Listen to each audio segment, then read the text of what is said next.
You are now listening to Likely to Dispute, hosted by Monkas, Reed, and Tyler. How's everybody doing? It's Cevan, aka the Monkas, only Reed, no Tyler, and this is episode 47 of Likely to Dispute. We have our final episode of the 2025 Fine Dining season coming at you today. For me, it's a glorious episode for the after last week, but we will have a semifinal recap and a championship preview. Again, going into week 17 here, just one game to preview, two games to recap. So we're going to jump right into our recaps for week 16 in the semifinals. And we're starting with the 2 seed versus the 3 seed, a rematch of last year's semifinal game. I was able to emerge victorious again over Sandy, similar to last year, by a score of 159 to 150. And just right off the bat, you feel for Sandy without spoiling the next game.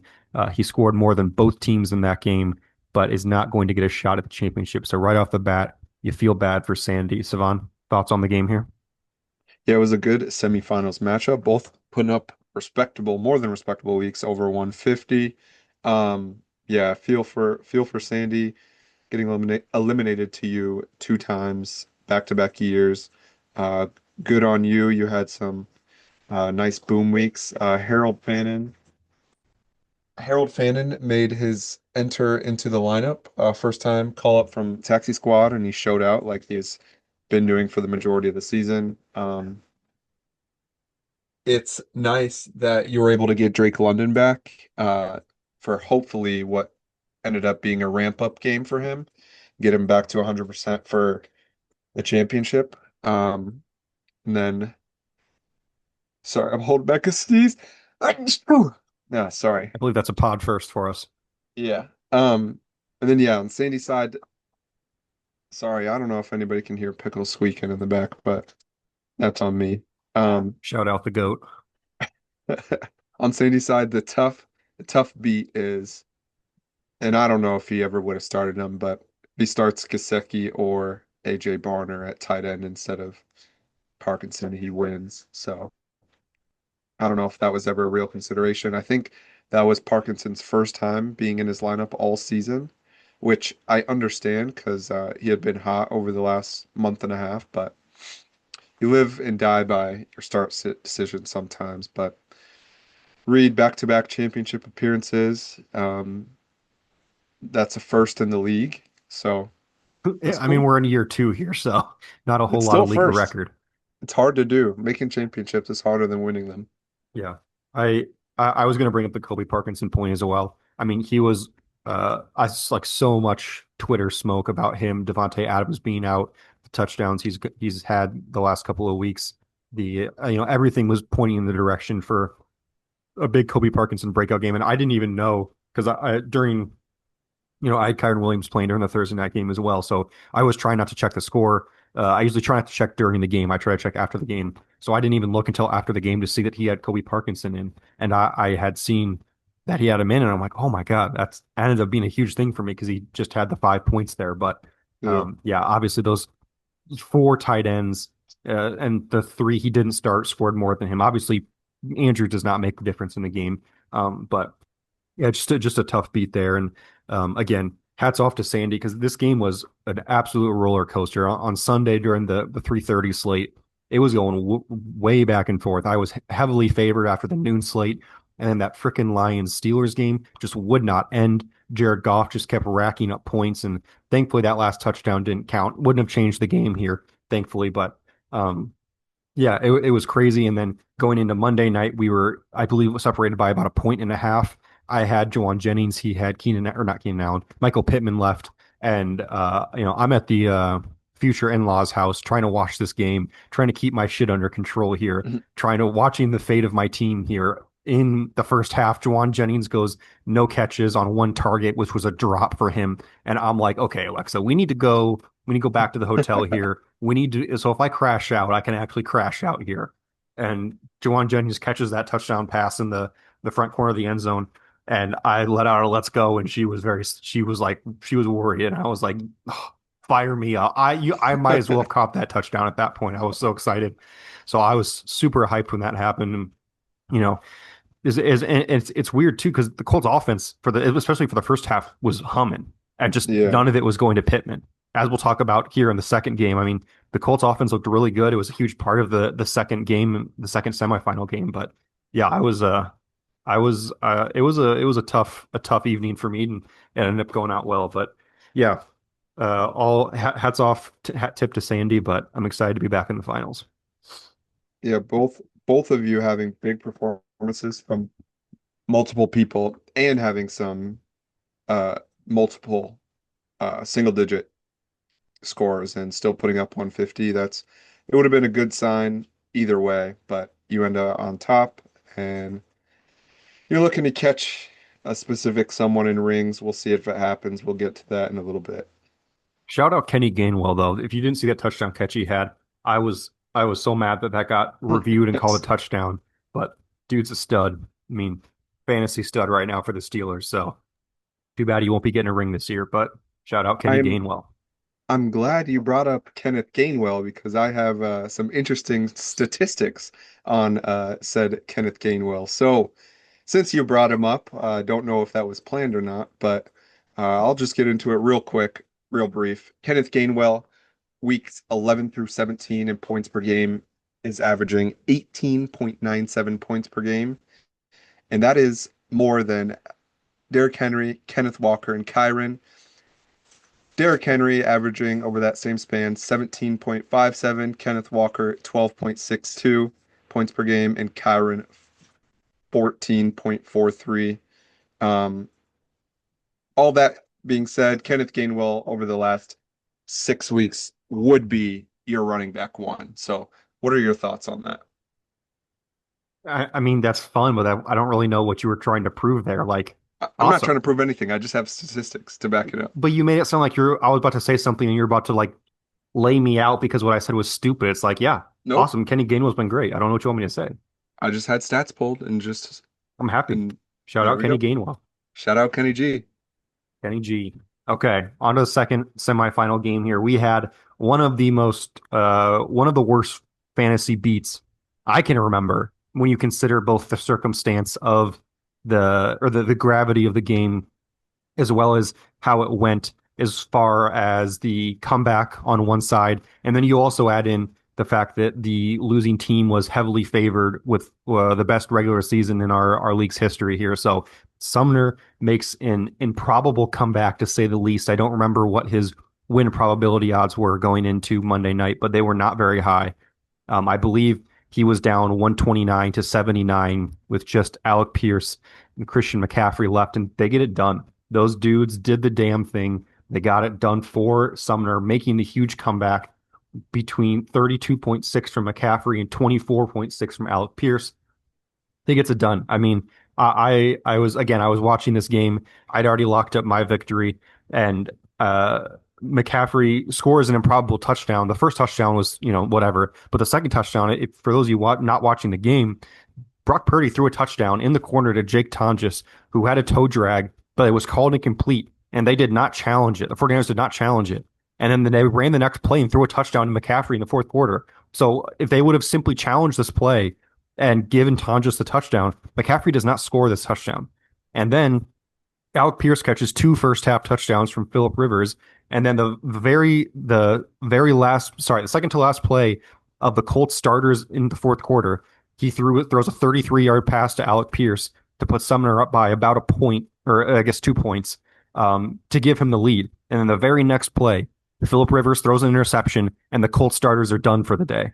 So two highly, I don't want to say coincidental, but improbable events right there led to this happening. And I couldn't believe it. It's just an incredibly bad beat for Rob, again, who's built a superstar team, has not played that great over the last month, but what a comeback from Sumner, proving a lot of those doubters wrong throughout the year, to make his first championship appearance on top of his first playoff appearance. Cevan, your thoughts here? Yeah, I don't know if ironic's the word to use, but you can recall all the games Robert won by, Mm-hmm. 2 points this He had a number entire of them. season. Yeah, I think at one point he had 3 wins by combined like 5 points. So here we are in the semifinals. It comes back to bite him. He loses by a 1.1. It's tough, like you said. I remember watching the game, and I think the first three touchdowns were all Alec Pierce and Christian Yep, McCaffrey. And correct. yeah, he was up like around 50, 55 points. And I mean, he had Christian McCaffrey, who can give you 30 any week, and then is Alec Pierce scoring you a touchdown. And well, they get four touchdowns. They combine for the over 55, whatever it was, and Sumner gets it done. Um, yeah, it was not. It was looking real grim for Sumner after uh, until the Monday night game.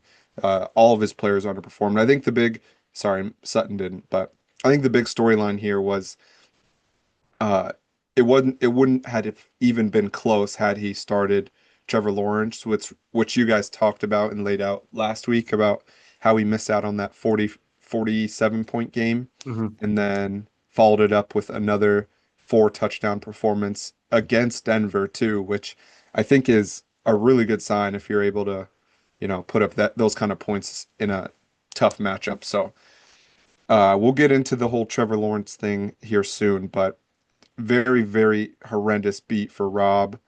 Both his starting running backs combined or had single digits. Trey McBride has his worst game maybe in his career. No, not Probably his not in his career. career, but This year, first, definitely. yeah, first single digit point game um, of the season in a good matchup as well. But yeah, that sucks. Shout out Tyler locking in the number 10 pick with this and Sumner getting in the championship. I think that's all from this one. Yeah, I to bring up your point earlier about Rob, he won in week one versus Ian by 0.05 points. He beat you in week five by 1.6 points. He beat Sumner actually in week nine by 2.4 points, so just over the margin of victory here. And then he beat Swirly in week 10 by zero point 0.5 points. So four victories by less than 2 points this year. And that luck turns around this year. And again, in all these victories, he did not have less than 146 points in any of those victories. So it's not like he didn't deserve any of these wins. But Yeah. I mean, fantasy matchups on a week by week basis, no matter the team, are so much closer to 50-50 than we think they are. Literally any one little thing can change it. One catch getting called back, one touchdown getting called back, one team, getting a tipped interception. Like literally these little things can Yep. change the outcome of a game. And so much of that is unnoticed because we're worried about the overall view of the team. But on a week to week basis, there's so much more even matchups than we think they are. Yeah. And Sumner, I'm not going to say Sumner's playing with house money, but he uh he has his own first and he acquired Trent's first and is Hmm. still in the championship game. So Yep. that's uh yeah, his pick won't be any higher than pick 11 Hmm. and he's got two top well what Trent's would be 7 or 8 and oh no, he has his own first. Yeah, Yeah, he sorry. has his own But first yeah, and he has Trent's first. so yeah, that's just a cherry on top. Yep. Yeah. Shout out Sumner missing the playoffs last year, bouncing all the way back to make the championship game. Picks leaderboard. Tyler, not here to defend himself with a very sad 0-2. Picked the wrong upset to pick here. Cevan, you went 1-1, picking both of the ups or the underdogs and getting one of them right. And I am still perfect in these playoffs. I picked all four games correctly. Knock on wood. I sure as hell hope I'm picking the next one right, and we'll get there. But I have of note clinched the victory here on our overall season picks leaderboard. We obviously only have one game left here, and I built a 3-game lead on Tyler and a 4-game lead on Cevan. Shout out myself, Cevan. Shout out myself, right? Yeah, shout out myself. Yep. Shout out myself.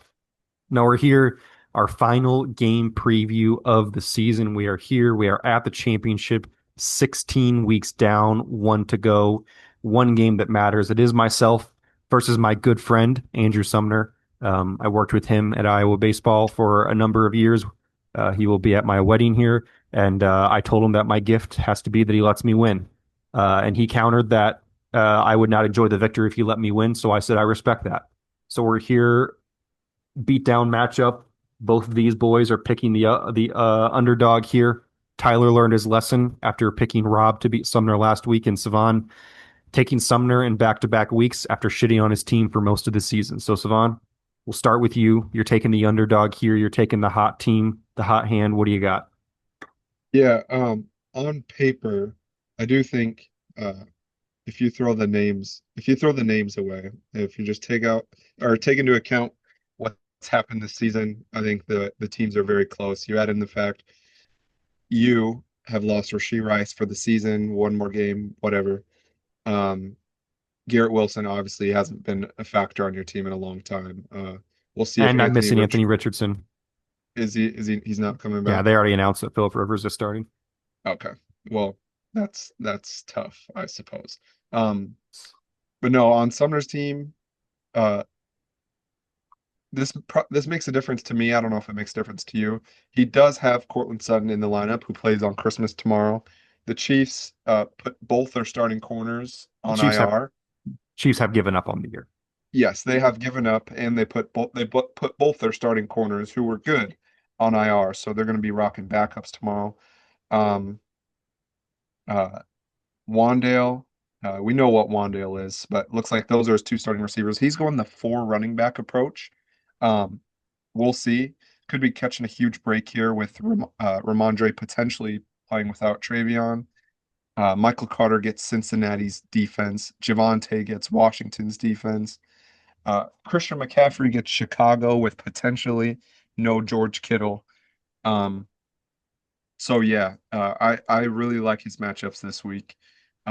He does have Trevor Lawrence in the lineup against Indianapolis. We Finally. just watched, yeah, we just watched Brock Purdy and the 49ers offense put up almost 50 points. So Trevor Lawrence is the hottest quarterback in football, not sexually, just Oh boy, physically that didn't need to be performing. said. Yeah, sorry. Yeah. Trevor Lawrence is on a heater. We'll see if Baker turns it around. He gets Miami. So there's not a single matchup I don't like on his team besides probably Travis Kelsey. Um, but if there's one person that you could guarantee to get, at least the targets coming from what's his name? Some Maludakun, what's his Yes, name? Ludicon. Yeah, then I mean I would bet it to be Kelsey, especially with no Rice. So to me, there's no hole in his lineup. This is like an awesome matchup lineup for him. That's why I'm picking him. You have a great team. Uh, yeah. I think this is going to be not well. I can't say similar to last year because it was an ass beating last year, but I think you will put up uh points. I think he's going to put up more points. Sorry, that was a lot of glazing for Sumner. Let me try and fit in some glaze for you I real quick. no, I just appreciate that you've come around because this was a team that you were very low on for basically the entire offseason and into the regular season. And frankly, we all were not super high. But in the end of the day, this guy finished third in points scored, very close to me in second by only 17 points. He was in second place going into the final week when he notably lost to Schrader, and then has won two straight playoff games, which is hilarious. But I mean, I just appreciate you've come around, and I think all of us have come around to see the vision. And maybe we all were a little bit blind, but we're here now. So I appreciate that. You don't need to glaze my team. We've glazed my team plenty. That's true. Yeah. I just remember when we did his team breakdown episode, he specifically said he built his team away to where he has depth, he has options, and all of that is showing up in the championship when it counts. Um, yeah, I think the underlying, maybe not the underlying, but underrated, maybe the biggest move Sumner's made in the 2025 season is right before the season dishing out, I think it was a second Yeah, for Javante. Javante Hmm. when after Thorne's episode, it was a 27 second too, so it won't Hmm. even come into account. But after Thorne's episode, I think you and me came away saying we liked that him as a depth option for Thorne, and then he immediately traded him to Sumner, and he's been elite all year. RB, he's top 12, and those were definitely not the expectations. So, Yeah, I mean, Karen, we all liked Javante because the Cowboys' offense was going to be good. So if the Cowboys' offense is going to be good, even if he was cooked, he's probably going to fall into the end zone and be passable. I don't think we didn't account for or like we didn't really discuss the possibility that maybe he was actually good again. I mean, he used to be a stud, but it looked like last year, the second year off the ACL, he was still cooked. So Yeah. it was like, a hopefully he scores some touchdowns this year. But he's been really good, and he scored some touchdowns. Not as much recently, but definitely to start the year, he came out of the gate hot. So Yeah. This will be a this will be a very good championship. Two deserving teams. Um, Sumner's just found a way to get to that 130 every week, it feels like. And I think he's got a lot more in store this week. I think you both are gonna have to put out, ceiling type performances to get the win. I don't think this is gonna be a 130 to 120 game. I think it'd be more like your and Sandy's matchup last week if I had to guess. yeah, I don't disagree with anything you said. Um, my my team is in a weird spot because I hope that, as you said, I hope last week was a ramp up game for London. I'm missing two of my big four receivers. I have not had a single game this year with all four of those in the lineup at the same time. So, I've got my three-star receivers now. I've got my two-star running backs, my last spot. Like, I don't know what to do. I have Kenneth Walker in there now, but yeah, he broke a couple of big plays, but last week he still only had 14 touches. Like he's still not getting workhorse role. So I really do not know who I'm going to play in that last spot, and it's going to eat at me because uh, that's the type of stuff that can decide a game. So I've not decided yet who I'm going to play in that spot, but I am taking myself. Uh, but honestly, for me, uh, as I said, Sumner is a good friend of mine.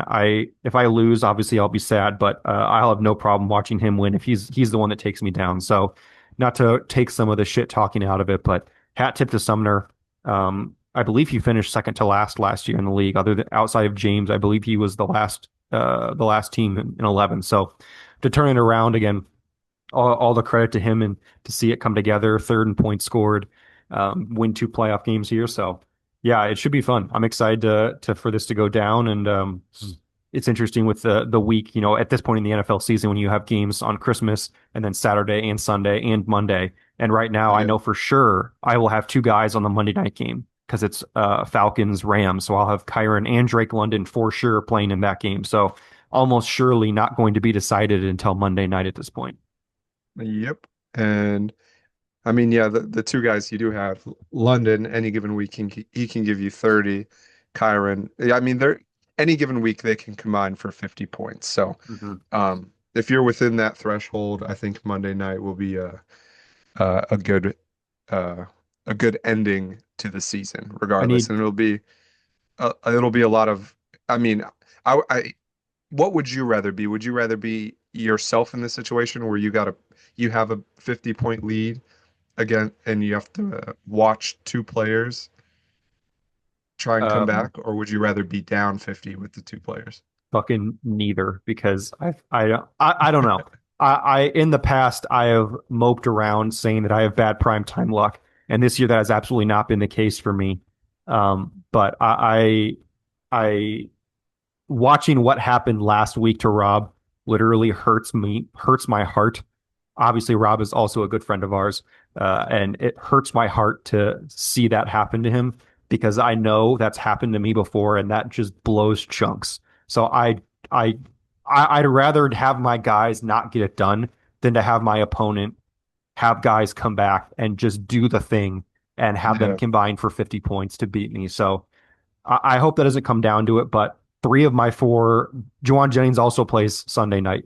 So three very key guys for me will not be playing until Sunday night. So needless to say, this matchup will almost surely not be decided until Monday. But regardless, happy to be here again and happy to see Sumner pull it out, and I'm excited to watch it go down. Yeah, this will be a good one. Tyler didn't contribute to this pod at all. Fucking Tyler. He didn't even send us a message to say anything, so I'll just speak for Tyler here. Uh, he on why he wants Sumner to win. He actually just sent me a text. Let's see. It says, "I despise Reed so much because deep down on the inside, I truly want to mimic what he's doing. He's been building a champion This is so since the bad. inaugural draft. I don't know how he does it. Reed is king, Reed is boss. I want to be him. Maybe I can try with all my draft capital I've accumulated to create a team to be like Reed's one day. Sincerely, Tyler. Wow. He So signed it yeah, sincerely. yeah. Wow. Hat So tip. that's Tyler's contribution on the pod. Um, yeah, The last the last real thing I wanted to note, Jamar Chase had 3 spike games last year. He has only had 2 spike games this year. I would love for it to be this week because I could use a him and we have not had a him and Burrow spike game yet this season because his first spike game in week 2 was when Burrow got hurt in the first half, and then the second one was with the 23 target game with Joe Flacco. So I would love a spike game from both of those two to kind of push me forward because they have not contributed together for me at the same time this year in a major way. So yeah. fingers crossed, my big boys can come through. Fun fact on that, he has yet to receive a touchdown from Joe Burrow this I season. know. Seems like he's due for like 3, right? Well, yes. With him, you could actually say that, and it Yes. mostly makes sense. He is 100% due for a 3 touchdown Yep. game. Hopefully it doesn't happen though. Okay. Well, that's all we have here. I don't believe if we finalized whether we're going to release a championship recap now or when we start up again. But for those of you who are not in on our plans, which is basically everybody, we will be planning to take a break here after the fantasy season ends after week 17. And then we will start up again in April. Give us some off time both through the NFL playoffs and then just a couple of months to kind of let it go. I believe we will still plan to release if there's any big trades that go down before then. We will plan to get on an emergency pod then, but for the most part, we will be off until about April again. So a little bit of time for us to recoup, and then we're right back into the off-season grind. So on. Yeah, we'll get one more episode in for sure next week after the championship, recapping it, and then we'll get into our It depends. hiatus, It our depends if I hibernation. win or not. No, we are doing one more post championship. Will we have Sumner on if he's able to win? Yes. I Okay. think we Well, should invite him on if he wins.